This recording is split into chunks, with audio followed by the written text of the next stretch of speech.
제목 그대로 하나님 사랑에서 끊을 자 없음. 자, 지난주 강론의 17강의 결론이 뭔가 하면요, 피조물들도 우리가 신령한 몸으로 하나님의 아들이 나타날 때를 소망하고 있습니다. 모든 피조물들도 하나님의 아들이 영원한 생명을 얻고 하나님의 아들로 하나님의 장막에 거하는 그때부터 모든 피조물들도 썩지 아니하고 사망에 이르지 않기 때문입니다. 그래서 모든 피조물들이 소망하는 것이 우리 하나님의 성도들이 신령한 몸으로 부활하고 영원한 생명의 소유자로서 하나님의 형상이 되어 하나님의 장막에 거하는 그때를, 우리가 산천초목을 다 멋있다, 예쁘다, 아름답다, 뭐 대단하다 이렇게 말하는 그 산천초목 피조물이 우리더러 빨리 신령한 몸으로 부활하고 하나님의 나라에 입성하기를 소망하고 있다라는 사실입니다. 두 번째는요, 우리도 사실은 이 속에서 거듭난 영이, 이 겉사람은 그걸 지금 느끼지 못하고 설령 잊어먹는다 하더라도 이 속사람, 이 속에 있는 속사람이 신령한 몸으로 부활할 것을 소망하고 있습니다. 모든 예수를 그리스도로 믿고 죄사함을 받은 사람은 다 그리스도 앞에 서기를 소망합니다. 그러나 그리스도를 대적한 사람은 그리스도 앞에 서는 걸 두려워합니다. 심판받아야 되니까.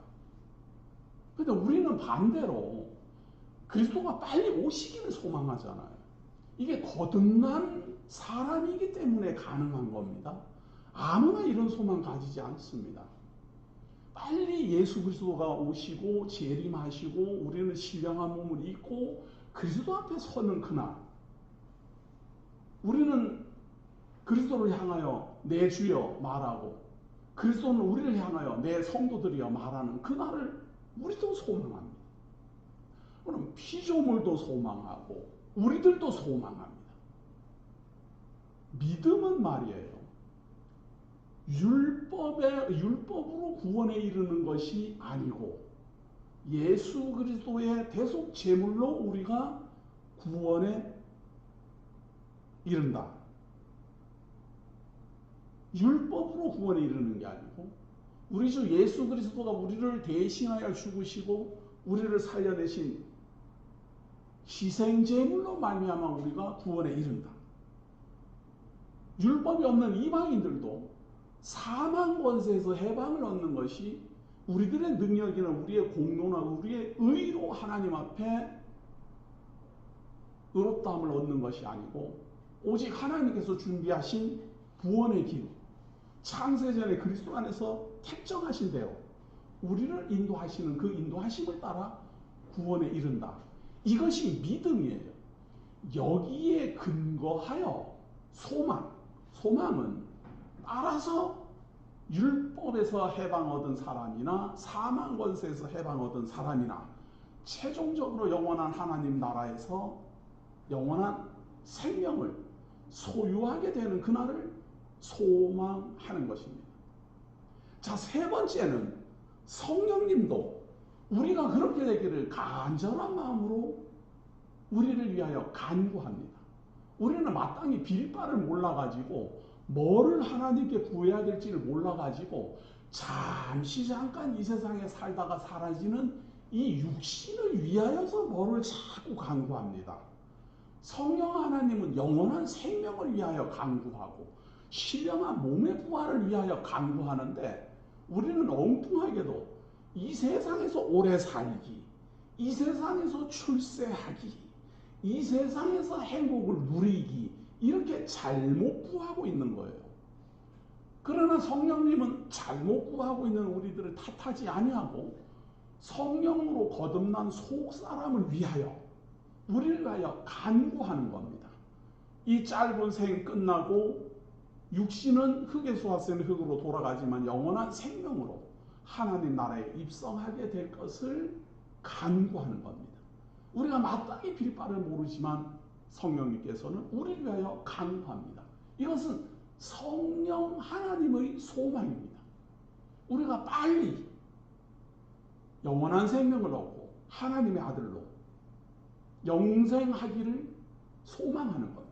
그 간구를 성령님이 우리를 대신하여 하나님께 간구합니다.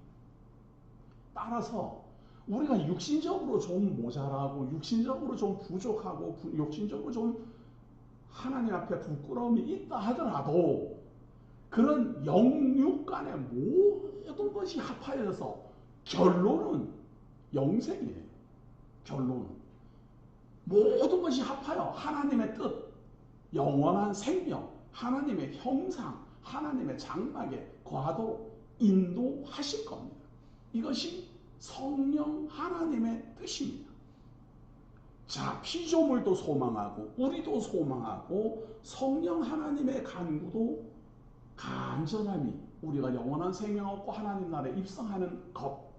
여기까지가 지난주의 강론의 결론입니다. 자, 오늘은 8장 29절 피조물 우리의 소망 성령 하나님의 간구 그 외에도 또 있어요. 8장 29절입니다. 하나님이 미리 아신 자들을 또한 그 아들의 형상을 본받게 하기 위하여 미리 정하셨으니 이는 그로 많은 형제 중에서 맏아들이 되게 하려 하심이라. 또 미리 정하신 그들을 또한 부르시고 부르신 그들을 또한 의롭다 하시고 의롭다 하신 그들을 또한 영화롭게 하셨느니라. 자, 네 번째는 하나님의 뜻이 뭔가 하면 말이에요. 예수 그리스도의 형상을 본받게 해서 미리 정해놨어요. 미리 다 알아요. 예수 그리스도 안에서 창세전에 정해진 사람이 누군지 다 알아요. 그래가지고 하나님이 미리 정하신 그 사람들을 다 그리스도의 형상화 하나님이 만들어요. 우리가 그리스도를 닮아가는 게 아니고 하나님이 우리를 그리스도를 닮아가게 하신다 이거예요. 이것이 하나님의 뜻이에요. 그런가 하면 우리를 불러가지고 의롭다 하고 영화롭게 하실 거예요. 이것이 하나님의 뜻입니다. 하나님이 이렇게 정하셨기 때문에 이거는 아무도 거부할 수가 없어요. 자, 피조물도 소망하지요. 우리도 소망하지요. 성령 하나님도 간구하지요. 하나님의 뜻도 우리를 영화롭게 할 것이라고 정해놓으셨지요. 다섯 번째 또 있어요. 그런즉 31절 그런즉 이 일에 대하여 우리가 무슨 말 하리요? 만일 하나님이 우리를 위하시면 누가 우리를 대적하리요? 하나님이 우리를 미리 아시고 그리스도 안에서 택정한 사람들을 영화롭게 하시고 의롭다 하시는데 누가 우리를 심판할 수 있겠어요? 하나님이 의롭다는데. 우리들끼리는 저 사람 못나서 저 사람 부족해 저 사람 뭐야 인색해 저 사람 참 못된 사람이야 이러고 다 심판하지만 그리스도 안에서 택정함을 입은 하나님의 성도들이 하나님이 의롭다는데 사람이 백날 심판해봐야 이 세상에서 사는 삶을 끝장내는 심판이에요. 한 80년 살 걸 한 50년 살도록 끝장내는 심판. 그런데 하나님이 의롭다 하는 것은 영원한 의로움이에요. 이걸 누가 이겨요? 이길 방법이 없잖아요. 자, 그런가 하면 자 보세요. 32절에 자기 아들을 아끼지 아니하시고 우리 모든 사람을 위하여 내주신 이가 어찌 그 아들과 함께 모든 것을 우리에게 주시지 아니하겠느냐. 하나님이 우리를 위한다는 거예요. 근데 사람들은 사람이 하나님을 위하는 줄로 자꾸 알아요. 우리가 하나님을 위하여 뭐를 하고 우리가 뭐 하나님을 위하여 뭘 바치고 우리가 하나님을 위해서 뭘 희생하고 아니 하나님은 하나님이 우리를 위하여서 아들을까지 희생하신다는데 그거는 듣지도 않아요. 참 사람들은 자기 좋은 말만 들으려고 해요. 하나님이 우리를 위하여 자기 아들을 보내시고 우리를 위하여 의롭다 하시고 우리를 위하여 하나님 성도 삼아 주신다는데 하나님은 우리를 위한다는데 우리는 반대로 우리가 자꾸 하나님을 위한다고 하니까 지금 박자가 안 맞는 거 아니에요, 박자가. 우리가 신령과 진정으로 예배드리는 심정은 하나님이여 나를 구원하셔 주심에 감사하고 나를 구원하시기 위하여 하나님의 아들을 친히 이 땅에 보내시고 나를 위하여 대속제물 삼아주신 것에 감사하고 그분으로 하여금 신령한 몸으로 부활하게 하심으로 우리에게 영원한 신령한 몸으로의 부활을 소망하게 하시고 장차 하나님의 장막에서 영원한 하나님의 성도 되게 하실 것에 대한 감사의 표현이 신령과 진정으로 드리는 예배예요. 그래서 하나님이 우리를 위하여 주신 것에 대한 감사의 표현, 그것이 예배인데 사람들은 예배가 의로움을 쌓는, 공로를 쌓는, 하나님을 위하여 하나님을 기쁘게 하려고 하나님을 막 영광 돌리면 하나님이 좋아갖고 막 의시될 것 같은 그런 생각으로 예배를 드린다는 거예요. 그렇게 생각을 하니까 예배가 공로가 되어버리는 거예요. 참 예배 드리기도 싫은데 귀찮은데 지금 또 예배 드리러 가야 되나? 이런 생각이 공로 쌓으려는 생각 때문에 그러는 거예요. 오히려 하나님은 배려하시고 제3을 베푸시고 하나님 아들을 보내시고 하나님이 우리를 위하여 베푸신 은혜를 감사하도록 하는데 그거는 배우지도 않고 능력도 없으면서 의로움도 없으면서 자기가 뭐 대단히 전능하신 하나님 위하여 뭐라도 하는 그런 존재인 줄로 착각, 이런 걸 과대망상이라고 해요. 하나님이 우리를 위하여 뭐를 굉장히 바라는 줄로 알고 있는 이런 걸 과대망상이라고 그래요. 하나님 우리에게 아무것도 바라는 게 없어요. 우리를 위하여 베푸시는 것을 배우고 듣고 깨달아라 그 말이에요. 그걸로 끝나는 게 아니고 장차 하나님의 아들과 같은 형상으로 만드시겠다는 거예요. 의롭게 하고 영화롭게 하시겠다는 거예요. 확정됐어요. 이건 앞으로 강세찬이가 예배를 잘 드리면 그렇게 하겠다 이게 아니고 이미 확정돼 버렸어요. 의롭게 하시고 영화롭게 하시기로 딱 정해버렸어요. 나는 하기 싫어도 갈 수밖에 없어요. 이것이 하나님이 우리를 위하여서 인도하시는 놀라운 방향이에요. 이 하나님의 뜻이 이루어지게 해달라고 말이에요. 34절에 한번 보세요. 34절에 누가 또 간구를 하는가? 피조물도 소망하고 우리도 소망하고 성령님도 간구하고 하나님의 뜻도 그러한데 또 간구하는 분이 있어요. 누가 정죄하리요? 죽으실 뿐 아니라 다시 살아나신 이는 그리스도시요 그리스도 예수시니 그는 하나님 우편에 계신 자여 우리를 위하여 간구하시는 자니라. 하나님 우편에 앉아있다라는 말은요, 하나님과 동등하다 그런 말이에요. 자, 그러면 피조물들도 우리가 영원한 생명 얻기를 소망하고 우리도 영원한 생명 얻을 그날을 소망하고 성령님도 간구하고 하나님의 뜻도 의롭다 하고 영원하게 하시는 뜻을 정해놓으셨고 우리 주 예수 그리스도도 하나님 우편에서 우리를 위하여 간구하시고 이게 안 이루어질 수가 없잖아요. 세상을 창조하신 그분이 전능하신 그분이 모든 것을 자기 뜻대로 이루시는 그분이 다 정해놓으시고 그분이 이루어지기를 때를 기다리고 있는데 우리만 그 때를 안 기다리죠. 그러나 우리 속사람은 때를 기다려요. 우리의 겉사람은 날로 후패하니까 아이고 난 이제 늙어가는가 보다 죽어가는가 보다 이래서 끝나는가 보다 우리 겉사람은 만날 내 몸을 그렇게 걱정을 하는데 우리 속사람은 겉사람은 후패하지만 속사람은 새로워지고 있다. 자라고 있다. 열매를 이어가고 있다. 성장하고 있다. 장차 신령한 몸으로 부활할 것이고 장차 하나님의 장막에 거할 것이고 장차 의롭다 하시며 이룰 것이며 장차 영화롭게 하시며 이룰 것이 분명하다. 우리의 거듭난 속사람은 그렇게 생각한다니까요. 우리만 몰라. 우리 겉사람만 몰라요. 우리 겉사람 몰라갖고 내일은 뭘 먹을까? 어떻게 하면 더 잘 살까? 어떻게 하면 부유하게 살까? 어떻게 하면 출세할까? 어떻게 하면 저 미국 사람 저 사람 안 보고 살까? 맨날 우린 그런 걱정해요. 우리 그 겉사람 지금 미워하고 시기하고 질투하고 이 세상 것에 대해서 욕심 부리고 있는 그 겉사람은요, 우리의 이 육신적 생명이 끝나는 그날 흙으로 다 돌아갈 거예요. 성도님들만 그렇게 돌아가는 게 아니고 믿든지 안 믿든지 할 것 없이 다 갈 거예요. 우리는 속사람만 딱 존재해요.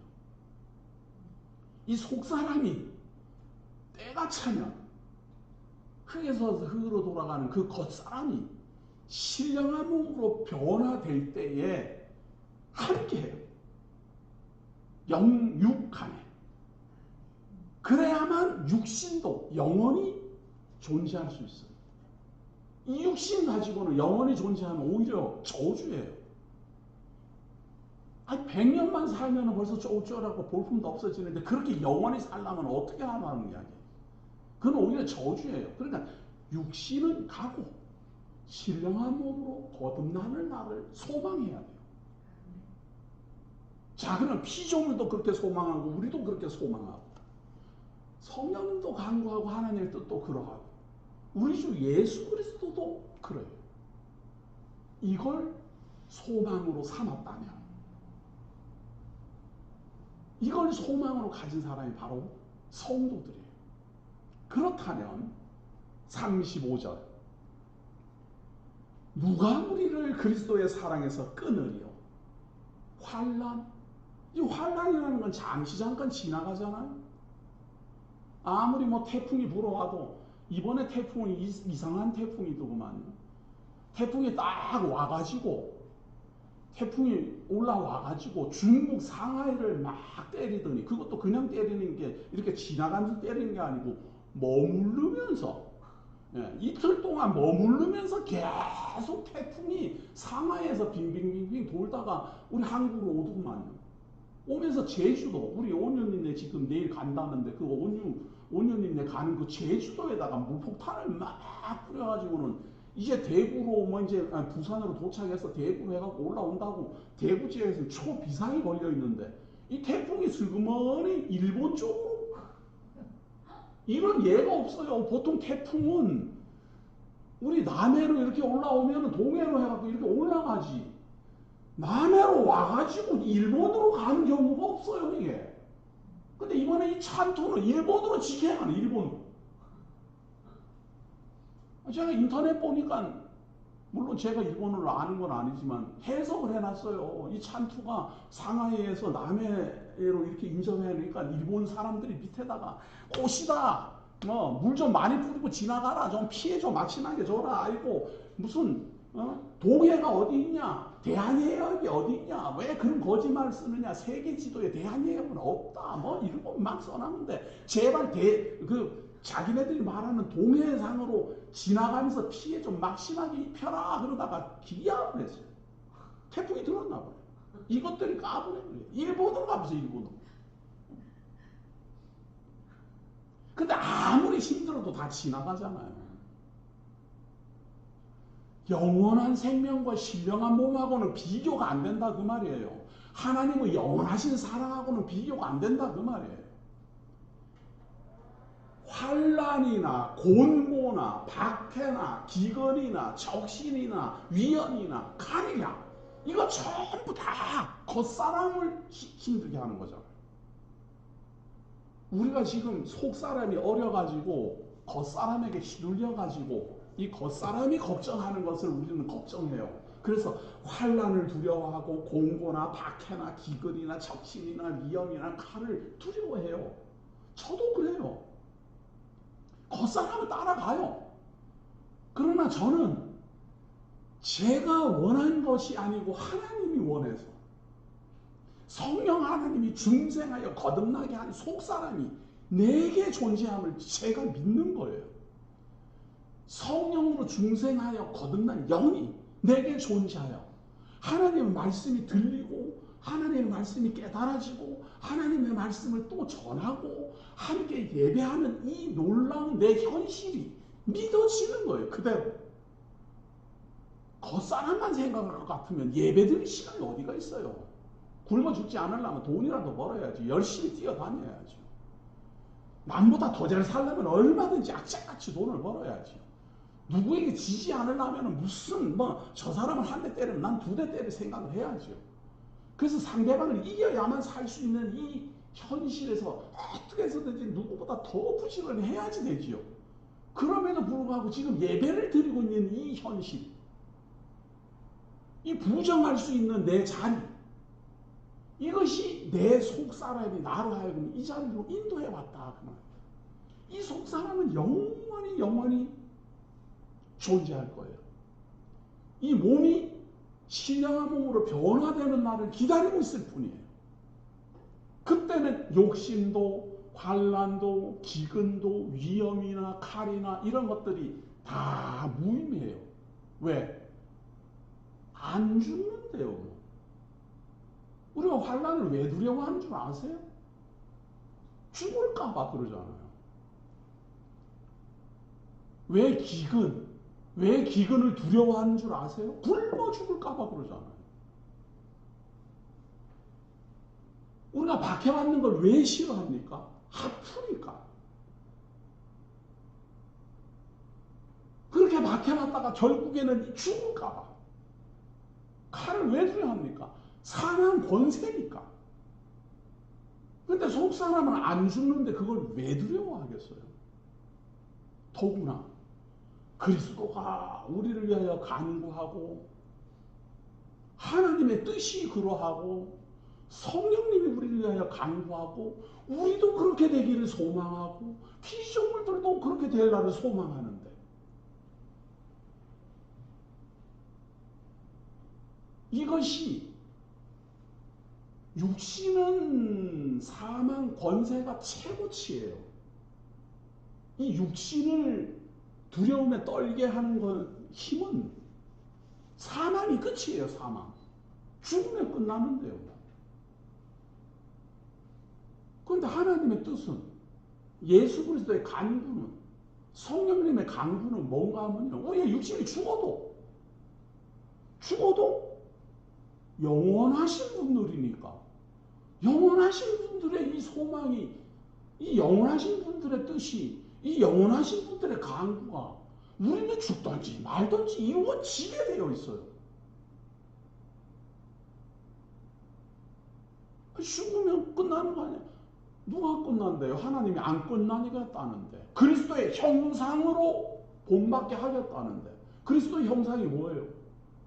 많은 사람들은 예수 닮기 운동 이렇게 펼치는 사람은요 그리스도의 형상을 뭐라 그러는가 하면 십자가에 달리기 전의 모습을 자꾸 생각을 해요. 십자가에 달리기 전에 예수 그리스도의 형상을 담는다. 근데 솔직히 말해갖고 예수 그리스도가 십자가에 달리기 전에 형상이 뭐 대단해요? 돈 많이 벌었어요? 아니면 전도를 많이 했어요? 얼마 전에 돌아가신 조영기 목사보다도 전도 많이 못했어요. 우리 예수님이.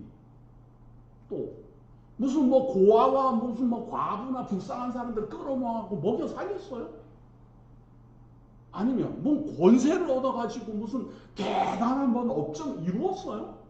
아니 한번 생각해 보세요. 육신적인 예수 그리스도 말이에요. 그 전에는 조금 많은 사람이니까 좀 존경받는 정도 그 정도예요. 그 정도보다가 인기 더 많은 사람은 많아요. 아니, 그 예수님을 왜 닮으려고 그래요? 네? 창피하게? 우리는 뭘 닮으려고 그러는가? 신령한 몸. 사망 권세 깨뜨리고 부활하시고 하나님 우편에 계시는 이 신령하신 예수 그리스도의 몸을 닮아가는데 내 능력으로는 안 되잖아요. 이게. 나는 사망 아래 죽는데 내가 어떻게 예수 그리스도의 그 신령한 몸을 닮아가겠어요. 그러니까 하나님이 그렇게 하겠다는 거 아니에요. 아니 이렇게 정확하게 기록되어 있는 하나님이 미리 정하신 사람들을 불러가지고 미리 정하신 그들을 부르시고 그들을 의롭다 하시고 영화롭게 하시겠다라고 하나님이 약속했는데 제가 해달라고 간구를 했습니까? 우리 성도님들이 그렇게 하려고 무슨 통성 기도를 했습니까? 제가 할 때는 기도도 별로 길게도 안 하고 짧게만 하고 그러고 제가 기도 좀 길게 하라고 그랬더니 어떤 분이 저한테 그러더만요. 기도는 목사님 제일 짧게 한다. 우리 교회에서 기도를 목사님 제일 짧게 한대요. 그래도 대표 기도를 조금 그래도 한 2분은 넘게 해야지. 너무 짧게 하면은 좀 그렇잖아요. 저는 그래도 평상시에 말 많이 하고 기도도 자주 하니까 짧게 해도 저는 돼요. 그런데 우리 성도님들 한 2분 좀 하세요. 2분은 넘겨요. 대표 기도를 제가 지켰더니 1분 40초, 1분 30초만 이렇게 됐거든요. 제가 아마 짧게 해서 그런 것 같은데 저는 자주 하고 그러니까 우리 성도님들은 자주 하는 게 아니잖아요. 그러니까 좀 이렇게 정성스럽게 좀 잘 생각하셔가지고 그래 하세요. 약간 뭐 이야기가 남들세긴 했지만 우리들이 바라는 우리가 예수 그리스도를 닮아가는 것은요 신령한 몸의 부활을 담는 거예요. 그렇게 되게 돼 있어요. 하나님이 정했는데요. 뭐 중생하여 거듭나고 죄사함을 받고 예수 그리스도를 믿고 부활을 소망하는 모든 성도들은 그리스도를 닮기 싫고 닮게 되어 있어요. 예수 그리스도가 신령한 몸의 부활을 입은 것처럼 우리도 그렇게 다 될 거예요. 그걸 우리에게 줬는데요, 뭐. 그러니까 이 세상 살면서 육신적인 예수 그리스도를 닮아가려고는 생각도 하지 마세요. 그 닮아갈 수도 없거니와 혈통적인 예수 그리스도를 닮아서 뭐 하겠다는 거예요, 그래. 신령한 부활. 그분을 닮아갈 거고 그것은 우리가 이루어낸 일이 아니고 하나님이 이루어 주실 겁니다. 어디로부터 그런데 그럴까? 36절 보세요. 기록된 바 우리가 종일 주를 위하여 죽임을 당하게 되며 종일 당할 양같이 여김을 받았나이다 한과 같으니라. 이게 지금 시편 44편 내용인데요. 이 시편 44편 내용은 상당히 긴 내용이에요. 그 중에요 한 절만 딱 인용을 했어요. 이 뒤로 무슨 내용인가 하면 우리를 이곳에서 구원해 달라고 하나님 앞에 간절하게 기도하는 거예요. 그런데 예수 그리스도로 말미암아 그 기도가 이루어졌잖아요. 우리가 종일 주를 위하여 죽임을 당하게 되며 도살당할 양같이 여김을 받았나이다. 이렇게 해서 사망권세 아래 죽는 나를 구원해 달라고 거기에 대한 응답으로 도살당할 양같이 죽지만 부활하심을 보여준 거잖아요. 장차 신령한 몸으로 부활할 것이다. 그분을 우리가 닮아갈 거예요. 내가 닮아가는 게 아니고 하나님이 그렇게 하겠다라고 뜻을 정했어요. 의롭다 하시고 영원롭게 하시고 하나님 우편에 앉아 계시는 예수 그리스도처럼 하나님의 장막에 거하게 할 거예요. 우리가 할 일이 아니고 하나님이 하신다고 말해요. 그분을 찬송하고 그분에게 감사하고 그분의 말씀에 믿음으로 그분의 말씀에 소망으로 우리가 깊이 찬양, 찬송, 영광 돌리는 것이 우리의 자리예요. 자꾸 뭐를 하려고 하지 말고 제가 이런 말씀을 드리는 것은 하나님을 위하여 무엇을 하지 자격도 없고 할 능력도 없고 하지도 못하지만 내 육신을 위하여 성도님들이 뭐를 한다고 발버둥 친다고 해서 되겠습니까? 예? 하나님을 위하여서 우리가 뭘 할 능력도 없고 할 자격도 없고 해봐야 아무런 공로도 없고 오직 하나님의 은혜를 입지만 이 육신은 우리가 우리 욕심대로 그냥 원하는 대로 애를 쓰면 되는 것 같습니까? 물론 어느 정도는 되겠지요. 그렇게 보여요, 제가 보기에도. 막 애를 쓰니까 뭐 어느 정도 좀 부유하게 살고, 애를 쓰니까 좀 돈 좀 많이 벌고, 애를 쓰니까 출세도 하고 다 그런 것 같아요. 근데 그것이 다 지나가지 않아요? 마치 환란이 지나가듯이. 재난이 지나갔듯이 다 지나가지 않습니까? 우리 눈으로 다 보이잖아요. 아무리 부유해도 몇십 년, 아무리 권세에 있어도 몇 년, 다 지나가잖아요. 재난이 지나가듯이, 환란이 지나가듯이. 결국은 다 사망 권세가 떨어지잖아요. 그러니까 육신을 위해서 애쓰는 것도 적당히 하세요. 하나님을 위해서는 적당히도 필요 없어요. 아예 하지 마세요. 그냥 할 능력도 없고 자격도 없고 하나님 받지도 않아요. 육신을 위해서는 이 세상에 태어나서 하나님이 주신 은사대로 그냥 먹고 살고 감사함으로 내 은사 잘 발휘하고 어떻게 해서 하나님 내게 돈을 많이 주면은 나눠줄 줄도 알고 불쌍한 사람들한테 나눠줄 줄 알고. 왜? 어차피 놓아야 되거든요. 돈 많이 벌어갖고 남한테 나눠주는 거 대단한 공로로 생각하지 마세요. 어차피 놓을 건데 미리 놓는 거예요. 미리 살아생전에 내 눈으로 막 나눠지는 걸 보는 거예요. 어차피 내가 죽은 다음에는 남의 손에 의해서 나눠질 거니까. 그러면 좀 지혜로운 성도라면은 죽기 전에 좀 내 눈으로 좀 나눠주고 말이죠. 뭐 고마워하는 사람들한테 칭찬도 좀 듣고 그러다가 세상 떠나는 것이 지혜롭잖아요. 남이 절대 못해도 꼭 우겨지고 있다고 해서 영원히 있을 수는 없는 거 분명하잖아요. 환란이 지나가듯이, 재난이 지나가듯이, 태풍이 지나가듯이 다 지나갑니다. 그러면 좀 지혜롭게 생각해서 내가 이 세상에서도 슬기롭게 살아야 되겠단 말이죠.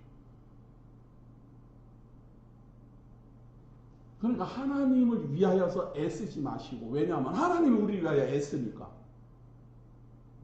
우리는 하나님이 우리에게 주신 은사대로 잘 누리고 지혜롭고 슬기롭게 잘 사용하다가 놓고 가면 돼요. 잠깐 빌린 거예요. 임대한 거예요. 임대 기간 끝나면 다 놓고 가는 거예요. 그리고 영원한 하나님이 준비하신 영원한 하나님의 나라가 우리에게 도래할 거예요. 37절. 그러나 이 모든 일에 우리를 사랑하시는 이로 말미암아 우리가 넉넉히 이기느니라. 우리가 사망 권세 아래 마치 죽임을 당할, 도살당할 양같이 여김을 받아요. 그래서 시편 44편을 통해서는 우리를 구해달라고 간절한 마음으로 하는 간구시거든요. 근데 이제 예수 그리스도로 말미암아 우리를 살려주신다. 분명히 보여주셨잖아요. 어떻게 살려주십니까? 무덤에 장사되었다 하더라도 신령한 몸으로 부활한다. 이렇게 보여줬잖아요. 신령한 몸으로 부활하면 어떻게 됩니까? 먹을 수도 있고 안 먹을 수도 있고, 이 공간을 말이에요. 아무런 제한 없이 이동할 수도 있고 안 할 수도 있고, 시간도 하나님의 나라에 갈 수도 있고 안 갈 수도 있고, 시간, 공간, 형상을 초월해요. 예수님 다 보여줬잖아요. 우리가 장차 그렇게 될 거예요. 내가 그렇게 하는 능력은 없기 때문에 하나님이 그렇게 해주실 것을 소망으로 기다리는 거예요. 이루어 주실 거예요. 왜? 하나님이 못하시는 것이 거짓말이니까. 하나님이 하신다라고 말해놓고 언제? 나 그런 말 한 적 없어. 이걸 못해요, 하나님. 여기 기록까지 다 있잖아요. 기록까지. 사도 바울부터 다 기록해놨고 2000년 동안이나 지금 수많은 하나님 택한 백성들에게 다 증거로 보여줬잖아요. 그렇기 때문에 하나님은 거짓말 못하시는 분에다가 그 증거 내용이 우리에게까지 다 전승됐기 때문에 하나님은 반드시 이루어낼 거예요. 자, 이런 확증을 가지고 있는 우리 하나님의 성도들. 내가 확신하노니 사망이나 생명이나 천사들이나 권세자들이나 현재일이나 장래일이나 능력이나 높음이나 기품이나 다른 어떤 피조물이라도. 그러니까 우리가 대적을 하고 우리가 이겨야 될 것은요, 피조물이라는 한계성을 갖고 있어요. 사망, 이것은 피조물의 최종적 심판 결론이에요. 생명, 이것도 피조물로 출생하는 거예요. 그런데 그 생명은 사망으로 끝이 나요. 또 천사들, 이 천사들이 지금 우리가 볼 때는 우리가 사망 권세 아래 종로로 타고 있다 보니 천사가 얼마나 귀하게 느껴지고 천사가 대단하게 느껴집니까? 그러나 우리가 하나님의 아들이 되고 우리 주 예수 그리스도로 말미암아 하나님의 양자가 되는 그날부터는 천사는 우리의 수종이에요. 우리에게 종로로 돼야 돼요. 또 권세자들, 권세 다 지나갈 거예요. 현재일 다 지나갈 거예요. 장래일 앞으로 다가오고 있지만 또 지나갈 거예요. 이게 다 시간 세계에서 일어나는 일이잖아요. 피조물, 피조세계. 아무리 높아도 떨어질 거고 아무리 깊어도 올라올 거예요.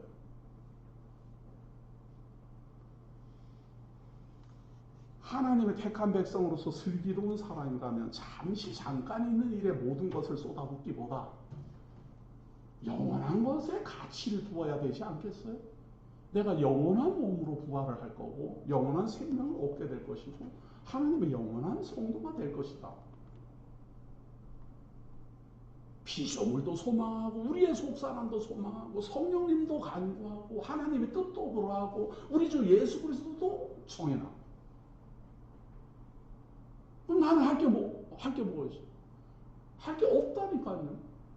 그냥 신령과 진정으로 예배하고 감사하고 하나님 이 세상에서 잠시 잠깐 동안 우리에게 부여하신 현재의 일이나 장래의 일이나 주어지는 대로 내가 할 수 있는 대로 최선을 다하고 무슨 일을 하든지 다 놓고 떠날 거예요. 우리끼리는 대단한 일 했다고 다 그렇게 말하지만 그 대단한 일이 이 세상에 다 사라질 때 다 사라질 일이잖아요. 여기서 중요한 게 있어요. 모든 이방 종교인들은 땅은 영원한 줄 알아요. 땅은. 그래서 땅은 영원하고 사람은 잠시 잠깐 왔다 간다고 생각을 해요. 땅이 영원하다고 그래요. 그러나 성경은 땅도 영원하지 않아요. 왜? 하나님이 창조한 거니까. 때가 되면 이 땅도 다 변화를 입고 다 사라질 거예요. 처음 하늘과 처음 땅이 다 사라질 거예요. 그래서 하나님의 온전한 나라만 존재할 거예요. 이것이 성경이 증거하는 거예요. 그래서 우리는 땅에다가 소망을 두지 않아요. 많은 사람이 이름을 남기고 많은 사람이 업적을 남기고 많은 사람이 공로를 남기고 후손들에게 자기 이름을 다 남겨도 이 땅이 다 사라질 거예요. 우리는 하나님의 나라의 생명책에 우리의 이름이 기록되어 있느냐, 그것을 중요하게 여기지 땅에 아무런 뭐를 남길 이유가 없어요. 이 땅은 잠시 임대해서 이렇게 태어나가지고 하나님의 성도로 훈련받고 훈련 끝나면 다 가는 거예요. 높음이나 깊음이나 다른 어떤 피조물이라도 우리 주 그리스도 예수 안에 있는 하나님의 사랑에서 끊을 수 없으리라. 그리스도의 사랑에서 끊을 수 없다라는 그 대상은 그리스도의 사랑 안에 들어와 있어야 끊을 수 없다라는 말이죠. 그리스도를 믿지도 않고 그리스도를 대적하는 사람이야 이미 끊어져 있는 사람인데 뭐 끊을 수 없기는 왜 없어요? 그냥 자기가 바꾸는 건데. 여기서 끊을 수 없다라는 말은 그리스도 안에 속한 사람에게 하는 말이에요. 내가 그리스도를 잡은 게 아니고 하나님이 그리스도 안에서 나를 붙잡았기 때문에 이 하나님을 이길 능력이 있는 피조물은 아무것도 없어요. 사망도 못 끊어요. 왜냐하면 사망 그 이후를 주관하시는 분이니까. 이 하나님의 사랑에서 누가 끊을 수 있겠어요? 그래서 우리의 소원은 내가 이 세상에 태어나고 이렇게 하나님을 믿고 하나님의 소망을 간직하고 이 세상 살다가 이 세상 떠날 때까지 내 자녀들, 내 혈육들, 내가 아는 사람들에게 이 하나님의 사랑을 알려주고 싶은 거예요.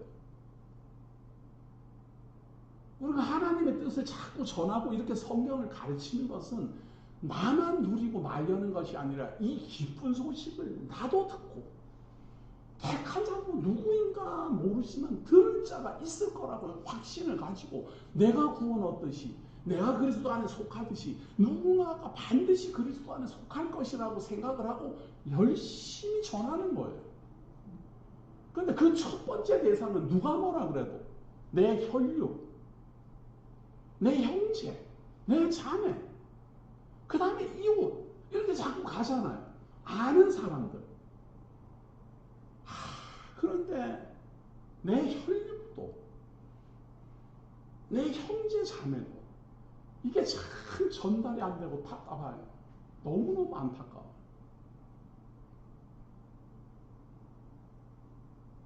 특히 저 같은 경우는 말이에요.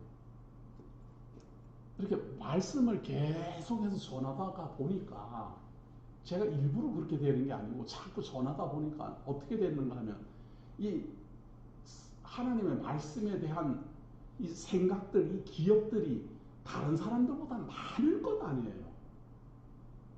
이 성경에 대한 어떤 이해가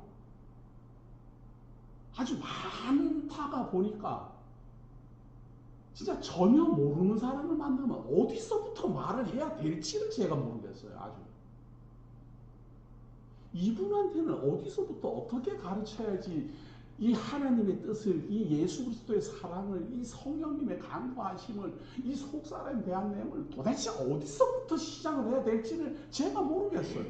그래가지고 자꾸만 성경대로 그냥 들으세요, 배우세요. 자꾸 들으라고만 하는 거예요. 왜냐하면 제가 만나갖고 이렇게 주거니 받거니 뭐 몇 가지 들고 말하기가 너무 힘들어요.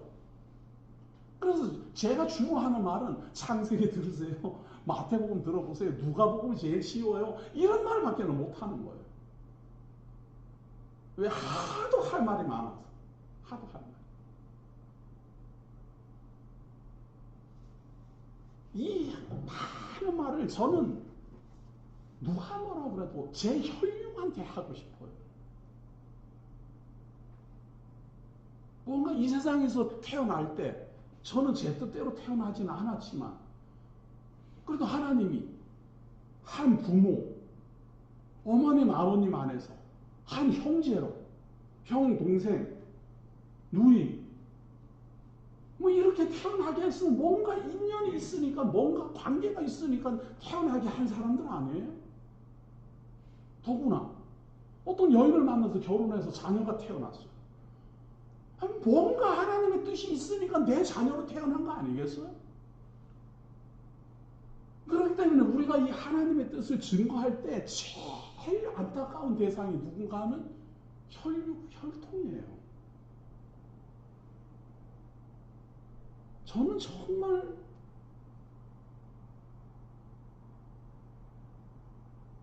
사실은 한동안은 말이에요.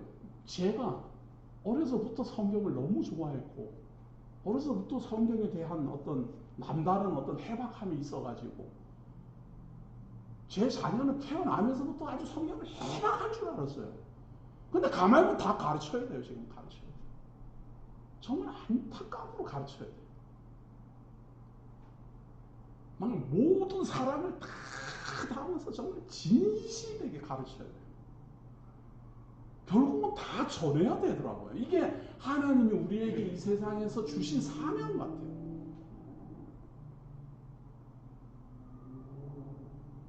그리고 가능만 하면 누군지는 모르지만 내가 알지도 못하는 불특정 다수를 향하여서라도 정말 진실한 마음으로 간절한 마음으로 이 하나님의 뜻을, 하나님의 사랑을 자꾸 전해서 그리스도 안에 속해야만 끊을 자가 없어요. 그리스도 안에 속하지도 않은 사람은 이미 끊어진 거예요. 그 끊어진 사람을 어떻게 해서든지 그리스도 안으로 불러와야지 이 그리스도의 사랑에서 끊을 자 없는 보호를 받을 것 아니겠어요. 그 불러들여야 돼요. 불러들여야 돼요. 우리만 이렇게 간절함이 있는 게 아니고 이 로마서를 기록하고 있는 사도 바울도 너무 너무 간절했어요. 왜? 이 로마서를 기록할 때만 한 그 대상이 로마에 있는 유대인들인데 말이에요. 자기네들이 하나님의 율법을 준행하지 못해갖고 하나님의 저주를 지금 받아가지고 하나님의 심판을 받아가지고 노예로 지금 팔려가지고 와가지고 있으면서도 거기에 있으면서도 자기네들은 율법을 지켜갖고 하나님 앞에 의로움을 얻겠다고 그렇게 폼을 잡으면서 자기네들을 위하여서 대신 희생제물로 죽으신 예수 그리스도를 거부하는 거예요. 물론 다 거부하는 것이 아니라 많은 사람이 그걸 받아들이고 영접하고 그리스도의 사랑 안에 들어왔지만 거기에 반하는 또 많은 사람이 반대를 하는 거예요. 박해를 하고 조롱을 하고 비난하고. 우리도 똑같아요. 저는 말이에요. 열심히 성경을 연구하고 열심히 배우고 막 그냥 불철주야 뛰어다닐 때 성경만 바르게 가르치면 많은 사람들이 다 아주 그냥 기절초풍하고 배울 줄 알았어요. 그런데 전혀 그렇지 않더라고요. 아무리 이분은 틀림없이 들을 것 같다 해도 전혀 안 듣고 오히려 뭐 별 생각도 못했던 사람들이 듣고 정말 안타깝더라니까요. 바울의 심정을 어떻게 했어요? 바울은 유대인 중에 유대인이요 바리새인 중에 바리새인이요 베냐민 지파 사람이에요. 이 사람들이 지금 이 사람이 이방인이 뭐가 좋겠어요? 자기 골육의 형제가 예수를 그리스도로 영접하고 이 그리스도의 사랑 안에서 영원한 생명 얻기를 바라는 마음이 더욱 간절할 것 아니에요. 그래서 9장 1절 보세요. 내가 그리스도 안에서 참말을 하고 거짓말을 아니하노라. 나에게 큰 근심이 있는 것과 마음에 그치지 않는 고통이 있는 것을 내 양심이 성령 안에서 나와 더불어 증언하노니 나의 형제 곧 골육의 친척을 위하여 내 자신이 저주를 받아 그리스도에게서 끊어질지라도 원하는 바로라. 바울은 일단 자기의 위치 어디에 있는지를 정확히 합니다. 내가 그리스도 안에서 나는 그리스도 안에 있다. 이방인이든 유대인이든 모두 다 그리스도의 사랑 안에서 지금 들어오지 않은 사람, 이 그리스도의 사랑 안으로 들어오지 못한 사람들을 향해서 간절함이 있다 그 말이에요. 내 육신의 형제들, 내 골육의 친척들, 아브라함의 후손들, 야곱의 자손들, 하나님이 택한 백성이 이스라엘 백성인데 하나님의 택한 백성이 하나님의 보내신 그 하나님의 아들을 영접하지 않고 버려버리고 조롱하고 십자가에 못 박고 그리고 그렇게 버림받은 예수 그리스도가 예언한 대로 교회가 세워지고 복음이 지금 유대를 넘어가지고 사마리아를 넘어가지고 로마로까지 지금 복음이 들어가는 걸 자기네 눈으로 보면서도 이거를 받아들이지 않으니까 바울의 안타까움이 얼마나 크겠어요. 우리도 한번 생각을 해보세요. 예수님이 살아생전에 예언한 것이 부활하고 승천하기 그 전에 다 예언한 것이 자기네들 눈앞에서 현실이 그대로 이루어지잖아요. 아니 그런데 그거를 제일 먼저 기뻐해야 될 이스라엘 유대인들이 이거를 받아들이지 않고 대적을 한다고 하니 얼마나 안타깝겠습니까? 그러면서 이 유대인들이 어떤 사람인지를 딱 말을 해요. 이방인하고 달라요. 유대인들. 이 사도 바울이 생각하는 유대인. 그 유대인들은 어떤 사람인가 보세요. 4절. 그들은 이스라엘 사람이라. 이스라엘 사람이라는 말은 하나님이 야곱으로 말미암아 태어나게 한 12지파를 말하는 거예요. 그 사람들만 이스라엘 사람이에요. 에서도 아니에요. 에서도. 이삭이 야곱의 아버지지만 이 사람의 몸에서 태어난 에서도 이스라엘 사람 아니에요. 야곱의 후손이어야 돼요. 그래서 야곱으로 말미암아 태어난 12지파, 이 사람들만 이스라엘 사람이에요. 이 이스라엘 사람은 그들에게는 양자된 것, 하나님이 하나님의 아들로 택함. 이방인은 하나님의 아들로 택함 받은 민족이 아니잖아요. 하나님의 아들로 택함 받은 것과 하나님의 영광과 언약들과 율법을 세우신 것과 예배와 약속들이 있고, 자, 반대로 말하면 이방인들은 양자됨이 없고 영광도 없고 언약도 없고 율법도 없고 예배와 약속도 없고,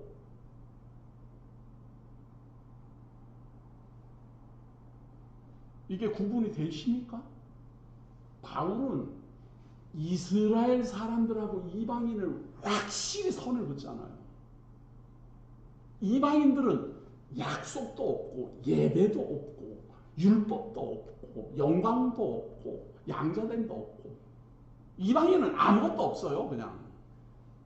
근데 하나님의 택한 백성 야곱의 후손들에게는 하나님이 양자됨과 영광과 언약들과 율법을 세우신 것과 예배와 장소들이 있고, 조상들도 그들의 것이요 육신으로 하면 그리스도가 그들에게서 나셨으니 그는 만물에게서 세세 찬양을 받으실 하나님이시라. 하나님이 이스라엘 땅으로 임마누엘 하셨다. 임마누엘의 혈통을 타고 임마누엘 하셨다. 그 말 아니에요.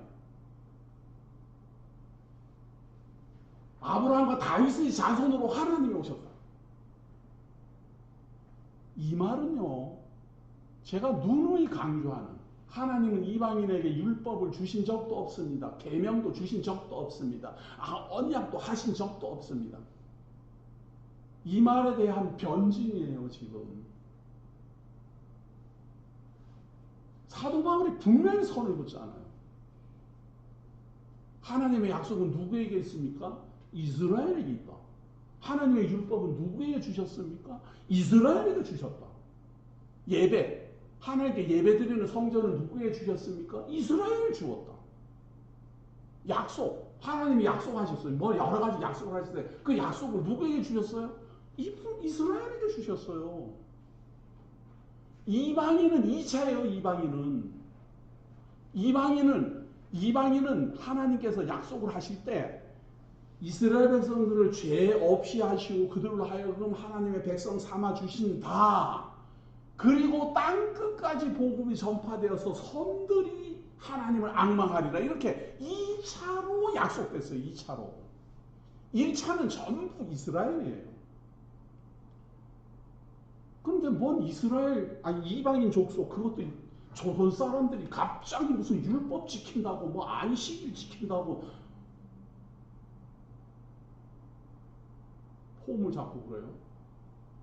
하나님은 준 적도 없다는데, 하나님은 율법을 이방인들에게는 준 적도 없어요. 이스라엘 사람에게는 줬고, 계명이나 성전이나 주신 적이 없어요. 성전에 가서 예배를 드려야 되는데 성전을 어디 조선 사람들이 줬어요. 그러니까 조선 사람들은 자기네들 건물 지어놓고 성전이라고 이름을 떡 붙여놨어요. 하나님은 안 줬다는데. 그런 걸 사칭이라 그래요. 사칭. 하나님은 준 적도 없는데 보이스피싱 하는 사람들처럼. 안녕하십니까? 근데 그 사람 이름 내가 보면 중앙지검에 박태균이다 뭐 그러던가, 박태규라 그러던가, 박태수라 그러던가. 중앙지검의 박태수 조사원입니다. 그런 걸 사칭이라 그래요. 하나님이 이방인에게는 성전도 준 적 없고 율법도 준 적이 없고 약속이 준 적이 없어요. 그럼 준 적도 없는데 우리는 왜 예수를 믿습니까? 약속을 받은 이 사람들이 그 약속을 버려버렸다니까요. 아니, 약속을 받아놓고 기다리던 사람이 그 약속을 받아들여야 되는데 버려버렸다니까요. 그리고 버려진 그 돌이 이 이방인들의 교회의 머릿돌이 된 거예요.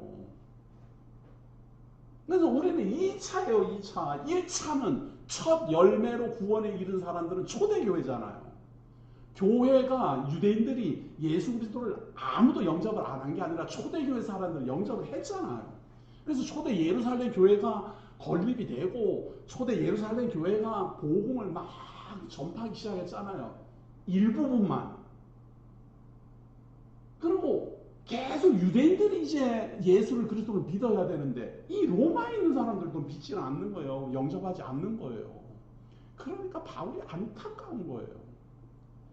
이렇게 안 받아들이면 이제 이 복음은 이방인들에게로 다 갈 텐데 약속도 없고 율법도 없고 예배도 없고 이방인들에게 2차로 가기로 되어 있기 때문에 이방인들로 갈 텐데 왜 이 내 골리고 형제들이 이거를 듣지 않느냐.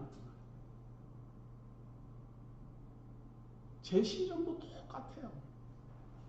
내 형제 자매 내 자녀들이 이 정말 놀라운 이 하나님의 말씀을 안 들으면 이제 2차, 3차로 점점점 이제 내가 모르는 사람들에게로도 다 갈 텐데 하나님이 뭔가 뜻이 있으니까 저로 하여금 저희 부모님을 통해서 이 집안에 태어나게 했고 우리 형제 자매들이 허다하게 많고 자녀는 허다하게 많이 낳고 싶었지만 못 낳았고 하나는 딸랑 낳았고 어떻게 해서든지 다 믿고 이 그리스도의 사랑 안에 있기를 정말 간절한 마음을 원하고 또 그런 마음이 전해지게 하려고 애를 써서 전하다 보니 제가 잘 모르는 사람도 듣고 저 멀리서도 듣고 그리스도 안으로 다 들어오는데 바울의 심정이나 제 심정이나 우리 성도님들의 심정이나 다 똑같아요. 우리 성도님들도 이 말씀 듣고 보니까 꼭 들었으면 좋겠는데 이 녀석이 왜 안 들을까? 이 사람이 꼭 들었으면 좋겠는데 이 사람이 왜 안 들을까? 안타고 하고 자꾸 전하잖아요. 그런 마음으로 하나님의 말씀을 전해줘야 진실된 거예요.